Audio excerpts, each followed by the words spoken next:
A local campaign corruption case. The Westmoreland County Sheriff is accused of making his staff do campaign work on the job. And today he was in court for a pre-trial hearing. Ross Guidotti is live with an update. Ross.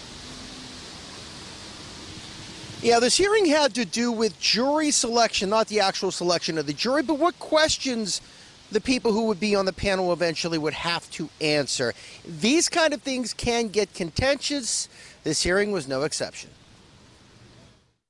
What started as a motions hearing on what questions potential jurors would have to answer during jury selection in Sheriff John Held's upcoming corruption trial resulted in a lot more. I objected to a lot of the questions that the Commonwealth asked. Prosecutors from the Attorney General's office sparred with Held's defense attorney Ryan Tutera on the contents of the jury's questionnaire, which included whether the jurors watched police crime shows or whether they were members of specific organizations, to include the National Rifle Association, of which Sheriff Held is an active member. And I think that the questions that they asked were not appropriate. They were designed for something other than trying to get to whether or not somebody was fair and impartial. And I think the judge saw that. The 5.5-hour proceedings also saw the Attorney General's office ask for the Held campaign's finance records.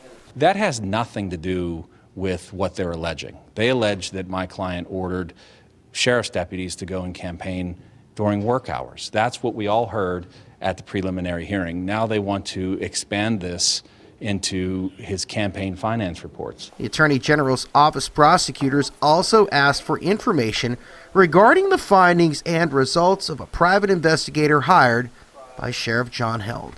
This is something that's intended to confuse the issues for the jury and confuse the issues for which my client is defending himself against.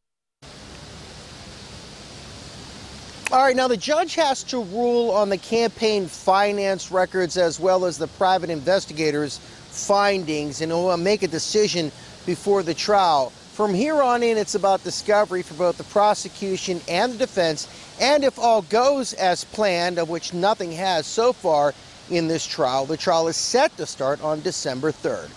Reporting live in Greensburg, Ross Guidotti, KDKA-TV News.